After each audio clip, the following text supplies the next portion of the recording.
السلام علیکم دوستوں، میں ہوں عبد الماجد اور آپ دیکھ رہے ہیں تاریخی چینل۔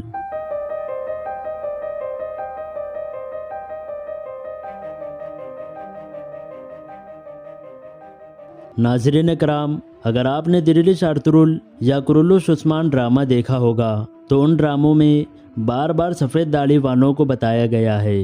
آخر یہ سفید داڑھی والے کون ہیں؟ ان کی تاریخی حقیقت کیا ہے؟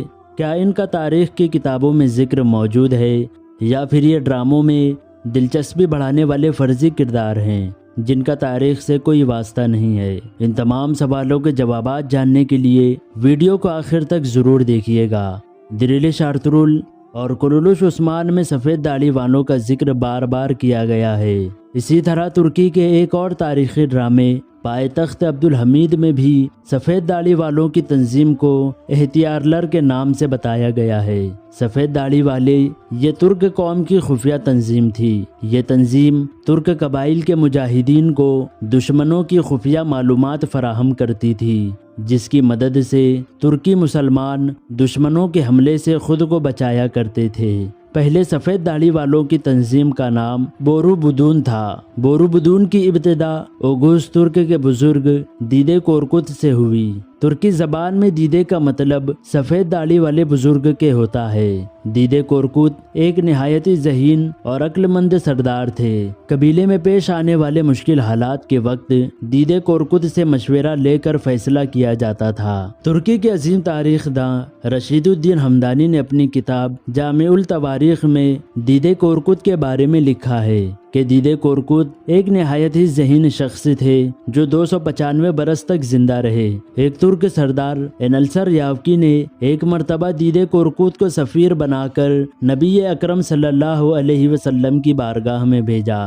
دیدے کورکوت آقا علیہ السلام کی بارگاہ میں پہنچے اور انہوں نے حضور علیہ السلام کے ہاتھوں پر ایمان لے آیا۔ اس وقت نبی اکرم صلی اللہ علیہ وسلم نے قسطنطنیہ کے بارے میں ارشاد فرمایا کہ تم یقیناً قسطنطنیہ کو بہترین رہنما اور بہترین فوج کے ذریعے فتح کرو گے۔ جب دیدے کورکوت واپس قبیلے آئے تو انہوں نے ترک سرداروں کو حضور علیہ السلام کا قول سنایا۔ اس کے بعد تمام ترک سرداروں نے آقا علیہ السلام کے اس قول کو اپنی روایت اور فرائض میں شامل کر لیا۔ اس وقت ایک ترکی خفیہ تنظیم کو بنایا گیا جس کی رہنمائی ترک سردار کرتے تھے، اور ترک قبائل نے دنیا کی پہلی ترک سلطنت قائم کی جس کا نام انہوں نے گوک ترک رکھا، جس کا مطلب آسمانی ترک ہے۔ ترکوں کا ماننا تھا کہ آسمان ان کی چھت ہے اور اسی چھت کی طرح وہ ایک سلطنت بنائیں گے۔ اوغوز ترک سردار اپنے اپنے قبیلے سے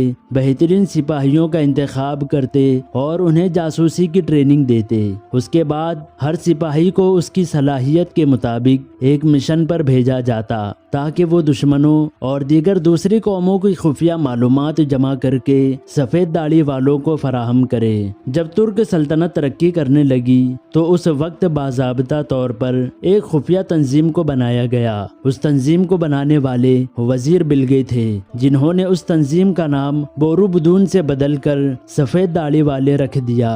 وہ اس لیے کہ اس تنظیم کے تمام رہنما سفید داڑھی والے تھے، لہذا خفیہ تنظیم کا نام ان کی سفید داڑھی پر رکھ دیا گیا۔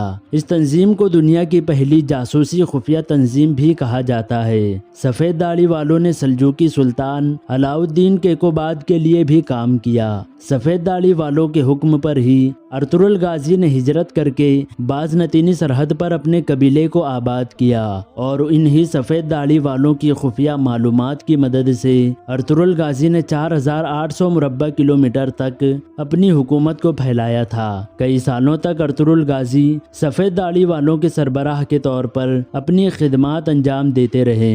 1288 عیسوی میں ارطغرل غازی کی وفات کے بعد عثمان غازی سفید داڑھی والوں کے رہنما بنے، اور سفید داڑھی والوں کی مدد سے ہی عثمان غازی نے ارطغرل غازی کی فتح کی ہوئی 4800 مربع کلومیٹر کی حکومت کو 16000 مربع کلومیٹر تک پہنچا دیا۔ سفید داڑھی داڑھی والے ہمیشہ حکومت کے سیاسی معاملات سے دور رہ کر صرف ان لوگوں کی مدد کرتے جو مذہب اسلام کی خاطر جہاد کرتے تھے اور کنز العلم کے لیے اپنی جان قربان کرتے تھے۔ اگر آپ کنز العلم کیا ہے جاننا چاہتے ہیں تو مجھے کمنٹ کر کے بتا دیں، میں اس پر بھی ایک ویڈیو بنا دوں گا۔ جب سلطان محمد فاتح نے قسطنطنیہ کو فتح کیا، اس کے بعد سفید داڑھی والوں نے اپنے جاسوسی کام کو بند کر دیا تھا، وہ اس لیے کہ اس وقت ترکی سلطنت اتنی مضبوط ہو چکی تھی کہ وہ دنیا پر اپنے بل بوتے سے حکومت کر سکتی تھی۔ 3 چاند والا سرخ پرچم یہ سفید داڑھی والوں کا نشان تھا، جسے سلطان محمد فاتح نے دوبارہ ڈیزائن کیا۔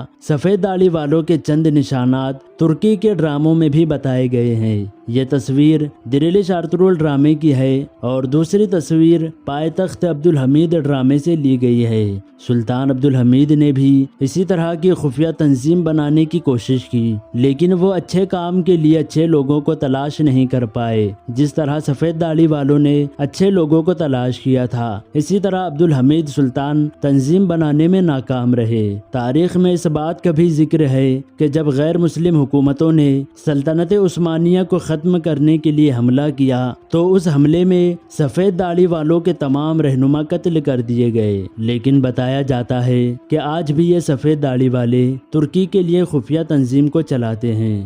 دوستو، میں سفید داڑھی والوں کی بس اتنی ہی تحقیق کر پایا، پھر بھی امید کرتا ہوں آپ کو یہ ویڈیو پسند آئی ہوگی۔ ویڈیو پسند آنے کی صورت میں اس ویڈیو کو لائک کریں اور آپ چینل پر نئے ہو تو چینل کو سبسکرائب کر لیں، ساتھ ہی ساتھ گھنٹی کے بٹن کو پریس کر کے اسے آل پر سیٹ کر لیں تاکہ آنے والی نئی ویڈیوز کی نوٹیفیکیشن آپ کو ملتی رہے۔ میں ملوں گا آپ سے ایک اور نئی انفارمیٹیو ویڈیو کے ساتھ، تب تک کے لیے اپنا خیال رکھیں۔ خدا حافظ۔